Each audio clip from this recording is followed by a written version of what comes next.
Mega fans కి ఎన్నాళ్ళలో వేచిన ఉదయం ఈ రోజే ఎదురయ్యింది. 3 ఏళ్లుగా ఊరిస్తూ వస్తున్న గేమ్ చేంజర్ సినిమా ఎట్టకేలకు రిలీజ్ అయ్యింది. గ్లోబల్ స్టార్ రామ్ చరణ్, కియారా అద్వానీ, అంజలి హీరోయిన్లుగా, స్టార్ డైరెక్టర్ శంకర్ దర్శకత్వంలో తెరకెక్కిన ఈ సినిమాను దిల్ రాజు ఎంతో ప్రతిష్టాత్మకంగా నిర్మించాడు.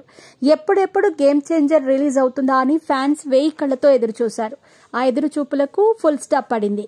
అయితే అనుకున్నది ఒకటి, అయింది ఒకటి అన్నట్లు ఎన్నో అంచనాలతో రిలీజ్ అయిన ఈ సినిమా మిక్స్డ్ టాక్ ని అందుకుంది. కొంతమంది సినిమా బాగుంది అంటుంటే, ఇంకొంతమంది వరస్ట్ గా ఉందని చెప్పుకొస్తున్నారు. ఇక సినిమాలో చరణ్ 3 పాత్రల్లో నటించగా అప్పన్న పాత్రకు మంచి మార్కులు పడ్డాయని అంటున్నారు. కేవలం 20 నిమిషాలు మాత్రమే ఉన్న ఈ పాత్ర సినిమా మొత్తానికి హైలైట్ అని చెప్పుకొస్తున్నారు. ఇంకొంతమంది ఇలాంటి సినిమాలు ఇప్పుడెవరు చూడటం లేదని, పొలిటికల్ డ్రామా కావటంతో ఎవరికీ ఎక్కలేదని అంటున్నారు. ఇక ఇవన్నీ పక్కన పెడితే సోషల్ మీడియాలో గేమ్ చేంజర్ బ్లాక్ బస్టర్ అని ఒక పక్క, డిజాస్టర్ అని ఇంకో పక్క ట్రెండింగ్ అవుతోంది.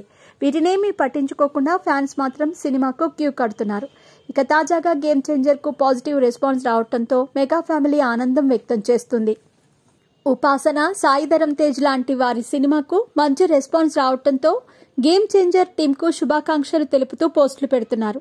తాజాగా మెగాస్టార్ చిరంజీవి కూడా సినిమాపై తన అభిప్రాయాన్ని తెలుపుతూ చిత్ర బృందానికి శుభాకాంక్షలు చెప్పుకొచ్చారు.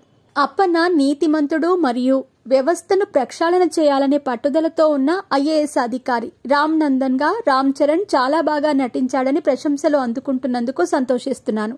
ఈ సినిమాలో నటించిన ఎస్జే సూర్య, అంజలి, కియారా అద్వానీ, నిర్మాత దిల్ రాజు అభినందనలు తెలుపుతున్నాను. ముఖ్యంగా డైరెక్టర్ శంకర్ ఒక మంచి పొలిటికల్ డ్రామాకు ఎలాంటి నటులను తీసుకోవాలో అలాంటి వారిని తీసుకుని గేమ్ చేంజర్ ను అందించారు. మీ అందరికీ నా హృదయపూర్వక శుభాకాంక్షలు అంటూ రాసుకొచ్చారు. ప్రస్తుతం ఈ పోస్ట్ నెట్టింట వైరల్ గా మారింది.